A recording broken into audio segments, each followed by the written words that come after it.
Hi guys, what's up? It's me again, Kuya J. You're watching Kuya J TV. So for today's video guys, pag-uusapan natin ang topic na ito. Bakit nga ba maitim ang singit? Ayan, so syempre kasama na naman natin ang ating kaibigan dahil siya ang magbibigay sa atin ng sagot sa mga katanungan natin. So syempre, focus po tayo sa tanong na bakit nga ba maitim ang singit. Ayan, ang pag-itim ng singit ay karaniwang sanhi ng ilang mga salik na natural sa katawan utulot ng panlabas ng mga dahilan. Narito mga posibleng dahilan kung bakit umiitim ang singit. Ayan guys, pakinggan nyo po ha. Mga sanhi ng pag-itim ng singit. Number 1, friction o pagkikiskisan ng balat. Madalas na sanhi ito sa mga taong may malalaking hita o laging nagsusuot ng masisikip na damit.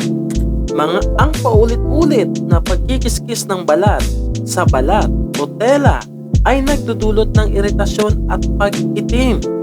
Number 2, hyperpigmentation, natural na kondisyon kung saan nagkakaroon ng labis na produksyon ng melanin, pigment ng balat, lalo na sa mga bahagi ng katawan na madalas na naiipit o natatakpan.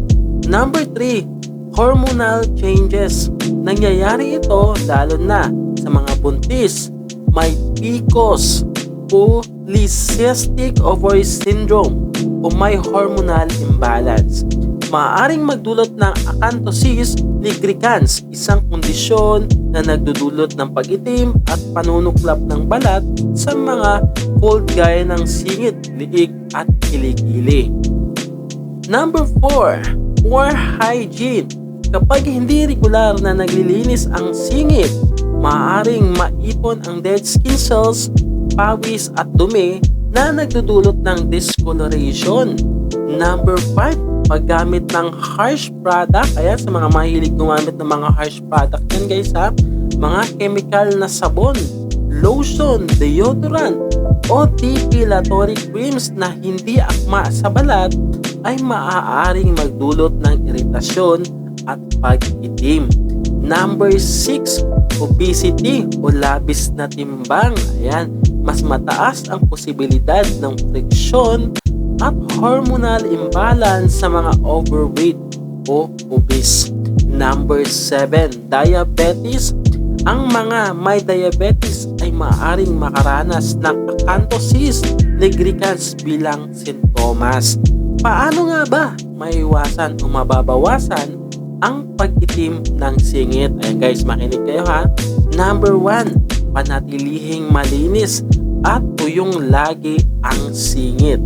Number 2, gumamit ng maluwag at breathable na damit, cotton underwear, yung kanyang suggestion guys. Number 3, iwasan ang masyadong masikip na pantalon o panty. Ayun, mahilig magsuot yan ng mga pantalon na masisikip at mga panting masisikip ha. Iwasan nyo po yan para maiwasan po yung pagingitim ng singit. Number 4, mag-exfoliate ng gentle 1 hanggang 2 beses kada linggo. Number 5, gumamit ng mild hypoallergenic soaps. Ayan. Number 6, magpatingin sa dermatologist kung persistent at malala ang pag-itim. Baka may kondisyon gaya ng acanthosis nigricans. Ayan. So yun na nga guys, no? Uulitin ko lang po ha, mga sanhi ng pag-itim ng singit ay number 1 ay ang friction o pagkikiskisan ng balat.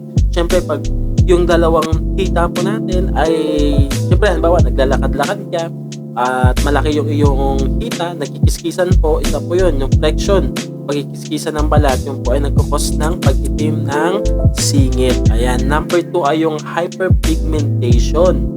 Number 3 ay hormonal changes, pabagong hormonal, ayan, hormonal changes.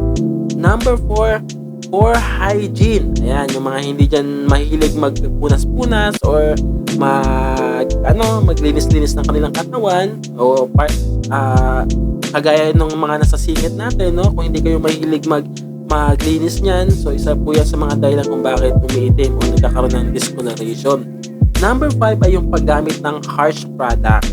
Number 6, obesity o labis na timbang.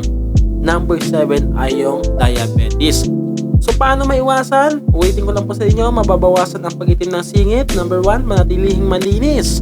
Number 2, gumamit ng maluwag at breathable na damit. Iwasan ang masyadong masikip na pantalon o panty. Number 4, mag-exfoliate.